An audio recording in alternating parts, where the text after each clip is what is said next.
stepping up from the heathens. Got will, got fight, got pride, got reason. If they wanna go eat, then you know I'm gon' feed them. If you're coming for me, hope you're ready for a demon. I got eyes in the back of my head, I'm seeing. Take me for granted and you know I'm leaving. I'ma take what's mine with the webs I'm weaving. I can take this rap, I'm seeing to believing. Got a taste for దూకి అయ్యా. ఈ video మాత్రం చాలా అద్భుతంగా ఉంటుంది. చివరి వరకు అయితే స్కిప్ చేయకుండా వీక్షించండి. నేపాల్ డే 2లో బెలాహియాలో బస్సు ఎక్కామని చెప్పాగా పోఖ్రాకి. ఇంకా ఉదయాన్నే ఇలా లేవగానే బస్సు అయితే పోఖ్రాకి చేరిపోతూ ఉంది. ఇలా వర్షం పడుతూ ఉంది. వర్షం ఆగకి ఎలాగైతే మేఘాలు కనిపిస్తూ ఉన్నాయి బస్సు విండోలో నుంచి. ఆ తర్వాత ఇదిగోండి ఇవైతే పోఖ్రా అవుట్కట్స్లోని ఇల్లు. పోఖ్రా వచ్చేసింది కదా, ఏ డబ్బా ఇంకా బస్సు ఆపలేదని చూస్తే ఇంకా పోతానే ఉంది. ఏదో సిటీ అవుట్కట్స్ చాలా లోపలికి వెళ్ళింది, మన హైదరాబాద్ సిటీ టైపు. డ్రైవర్ అన్న దగ్గర కూడా కూర్చొని కొన్ని క్లిప్లు అయితే ఇలా వీడియో తీసేసుకున్నాను. పోఖ్రాలో అయితే బస్సు దిగేసిన తర్వాత ఇంకా రూమ్ తీసేసుకున్నాము. రూమ్ తీసేసుకుని ఫ్రెష్ అప్ అయిన తర్వాత అక్కడ రూమ్ అతన్ని అడిగితే ఆయన ఇక్కడ రాఫ్టింగ్కి వెళ్ళొచ్చు అన్నాడు. ఇంకా రాఫ్టింగ్కి అయితే బయలుదేరిపోయాము. బ్రేక్ఫాస్ట్ చేసేసుకున్నాం. ఫస్ట్ బ్రేక్ఫాస్ట్ చేసాక మోమో షాప్కి వెళ్ళాము. ఈ మోమో షాప్లో అయితే మోమోస్ తినేసి ఆ తర్వాత అయితే బయలుదేరాము.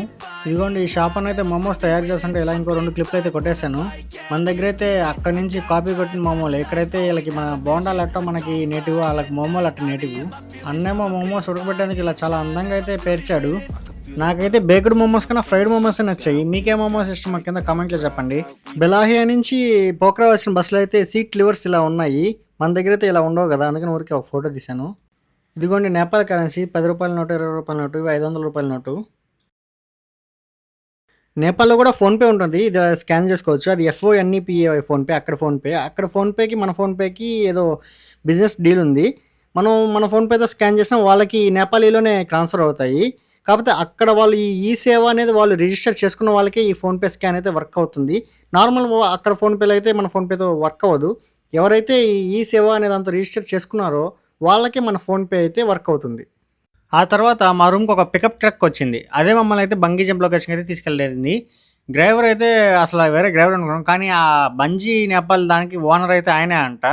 ఇంకా వెళ్తా ఆయన సక్సెస్ స్టోరీ అయితే చెప్పాడు. న్యూజిలాండ్లో అయితే ట్రైనింగ్ తీసుకున్నాడంట. బంగీ ఆపరేషన్స్ అన్నీ నేర్చుకుని తర్వాత నేపాల్కి వచ్చి బంజీ నేపాల్ని స్టార్ట్ చేశాడు. నిజంగా అయితే ఇన్స్పైరింగ్గా అనిపించింది. కాకపోతే చాలా హ్యాపీ కదా, బంజీ జంపులు చేసుకుంటా సంపాదించడం అంటే లెవెలే వేరు అసలు. అతను మరో షాకింగ్ విషయం కూడా చెప్పాడు. నేపాల్లో అసలు వెహికల్స్ అన్నీ ఇంపోర్ట్ కావడంతో అయితే కాస్ట్లు చాలా ఎక్కువగా ఉంటున్నాయి. ఆయన అయితే జనాన్ పికప్ ట్రక్లో వచ్చాడు. సుమారు అదైతే 1 కోటి నేపాలీ రూపాయలట. చిన్న కార్లైన ఆల్టో, వ్యాగనర్ కూడా 20 లక్షలు, 25 లక్షల దాకా ఉంటాయంట. కొద్దిసేపటికైతే బంజీ సైడ్కి అయితే వచ్చేసాము. వాళ్ళు ముందుగా అయితే అక్కడ ఉన్న గైడ్స్ దాదాపు 30 నిమిషాల పాటు సేఫ్టీ బ్రీఫింగ్ అయితే మాకు ఇచ్చారు. ప్రతి ఒక్కరు వెయిట్ చెక్ చేసి వెయిట్ సరిపోయేలా వేరు కలర్ కోడ్స్, రోప్స్ అయితే వాడుతున్నారు. మన వెయిట్ని అయితే చేతిపైన మార్కర్తో రాస్తున్నారు, ఎలాంటి తప్పు అయితే జరగకుండా. మొబైల్స్, పర్సు, గ్యాడ్జెట్స్ అన్నీ లాకర్లో పెట్టమని చెప్పి మనకే కీస్ అయితే ఇచ్చారు. అవైతే ఆ కింద పడ్డాయంటే అయితే తిరిగి అస్సలు రావు. అదైతే షెట్ వార్నింగే. బంజీకి ఇంకా స్పెషల్ హార్నెస్, సేఫ్టీ గేర్ అన్నీ వేసి రెడీ చేసేసారు. తర్వాత బ్రిడ్జ్ మీద నడుచుకుంటూ జంప్ పాయింట్కి వెళ్ళాము. అక్కడ వీడియో తీద్దామంటే మాత్రం మొబైల్ లేదు. మేము మొత్తం అయితే 5గురం ఉన్నాము. నేనైతే వెయిట్ అందరికన్నా తక్కువ ఉండటంతో వాళ్ళతో మొదలుపెట్టారు రోప్ అయితే మార్చకుండా ఉండేదానికి. అంటే నేనైతే చివరి టర్న్ నాదే.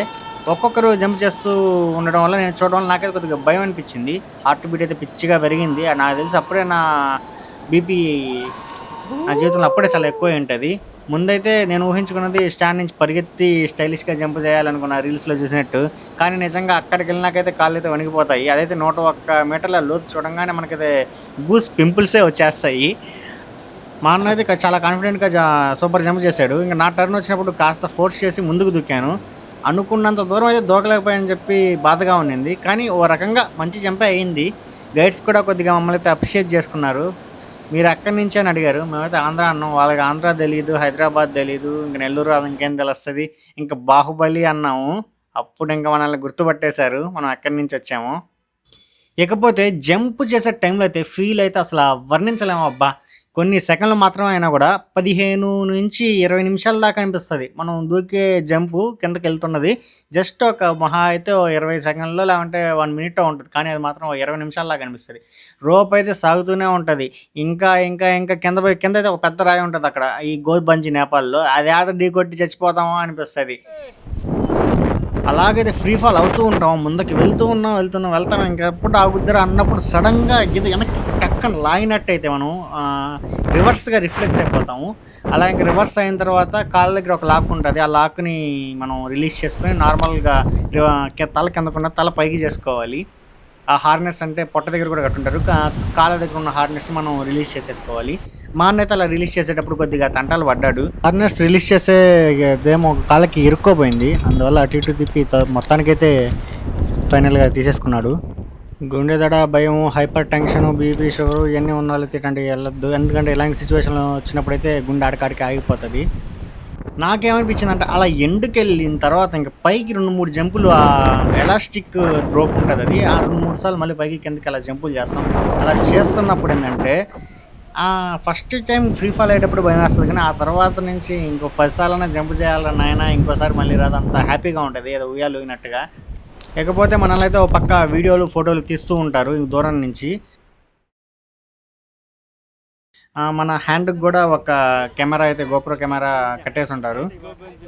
నేనైతే దూకేటప్పుడు ఆ కెమెరా ఉందని కూడా నాకు తెలియదు, ఏదో దూకేసా గాల్లో కిందకి చూసుకుంటా. తర్వాత వీళ్ళు పైకి వచ్చిన తర్వాత చెప్తా ఉంటారు కెమెరా ఉంది కదా చూసుకుంటూ బాగుండేది వీడియోకి అని తర్వాత అనిపించింది. ఇకపోతే వాళ్ళైతే ఈ దూరం నుంచి తీసిన ఫోటోలు వీడియోలు మన మెమరీ కార్డ్కి ఎక్కిస్తారు. వెంటనే మనం ఏమైనా కార్డు ఇస్తే, నా దగ్గర అయితే మెమరీ కార్డు ఉంది ఇచ్చాను, ఎక్కిచ్చేస్తారు. లేదంటే మెయిల్ ద్వారా ఇస్తారు. ఇదంతా అయిపోయిందా మనకు ఒక సర్టిఫికేట్ కూడా ప్రొవైడ్ చేస్తారు జంప్ చేశారని చెప్పి. ఈ బంజీ జంప్కి అయితే మాకు 6,000 నేపాలీలు అయితే తీసుకున్నారు.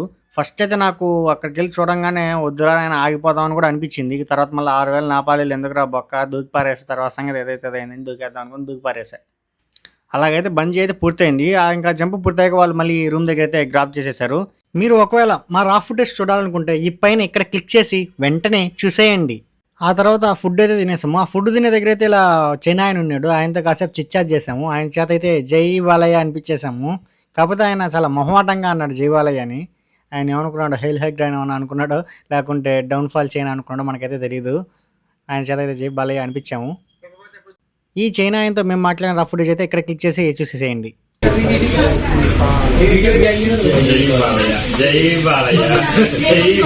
జై బాలయ్య. ఇకపోతే కొద్దిసేపటికి రాఫ్టింగ్ బస్ వచ్చి మమ్మల్ని తీసుకెళ్ళిపోయింది. చాలా టైం ట్రావెల్ చేసేసరికి చివరికి సేతీ నది దగ్గరికి అయితే చేరుకున్నాము. హిల్ టాప్ నుంచి నది వరకు అయితే చాలా మెట్లు దిగాలి కిందకి.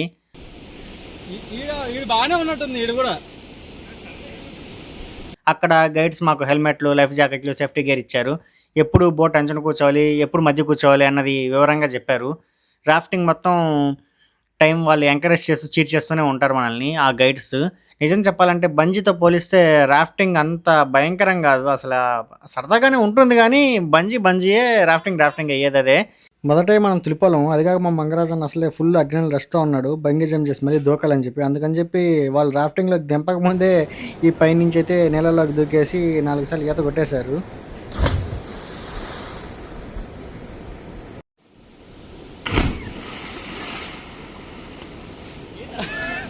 అంతే వచ్చే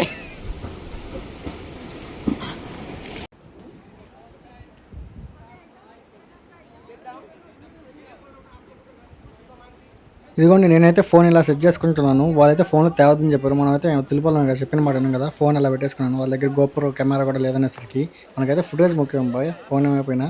చివరికైతే స్టంటే జరిగింది అది కూడా. మా అన్న అయితే అక్కడ నేపాల్కి కొంటే దాని తలనేమిరాడు మెట్లు దిగే ముందు. దానికైతే కమ్మగా ఉన్నది. రాఫ్టింగ్ చేసేటప్పుడు కూడా వర్షం పడింది, ఆ ఫీల్ అయితే దుమ్దాం ఉంది. అంతకుముందు మనాలిలో కూడా రాఫ్టింగ్ చేశాను, కానీ ఇక్కడ ఫీల్ వేరు, అక్కడ ఫీల్ వేరు.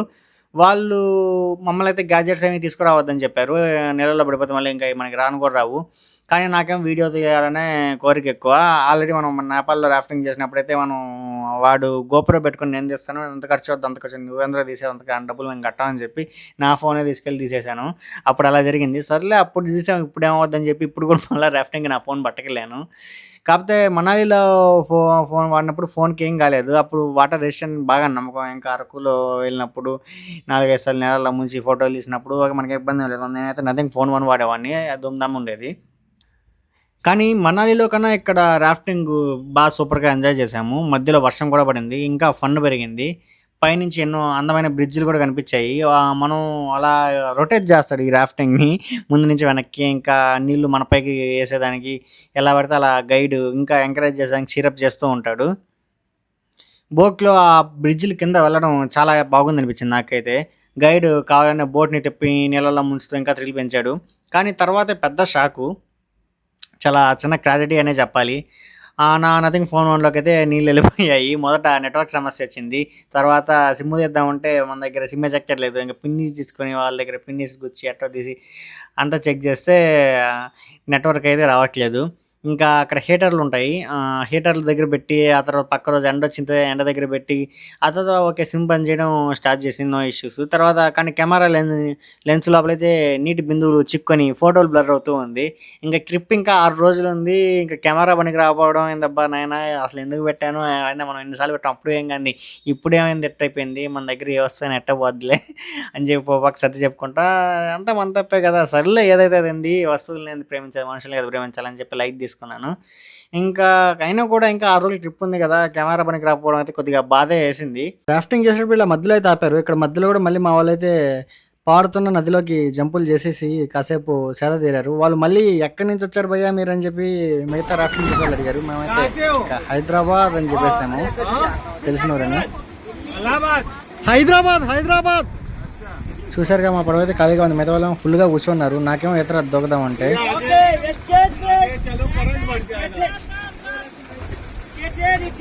మీరు మా రాఫ్టింగ్ రాఫ్ ఫుటేజ్ చూడాలనుకుంటే ఇక్కడ క్లిక్ చేసి చూసేయండి. ఇంతవరకు మీరు వచ్చారంటే ఖచ్చితంగా వీడియో అయితే నచ్చే ఉంటుంది.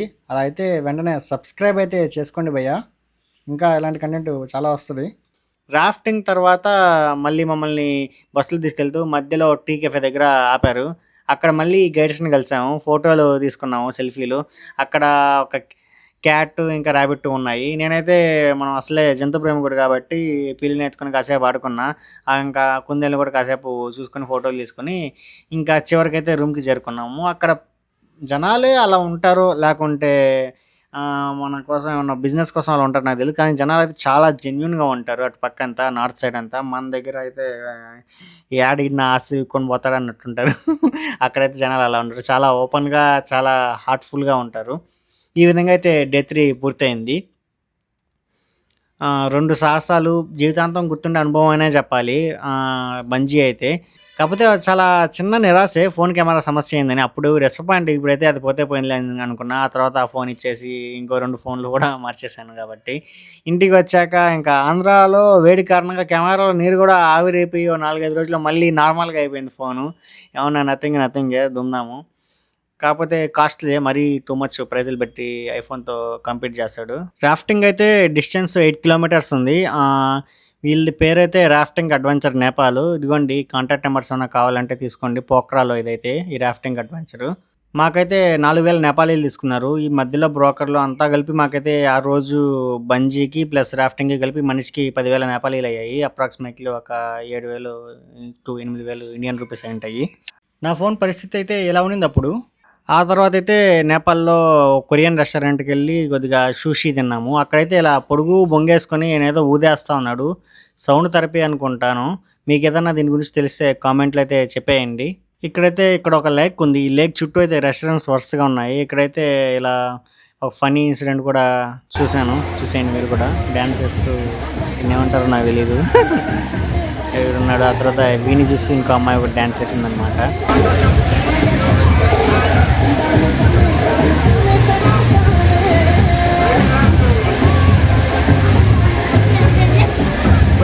ఇంకోటి మరి బాగా విన్నారంటే ఇక్కడ మన సామి పాట పుష్పలోది అట్టుందనమాట మన ఆంధ్ర క్రేజ్.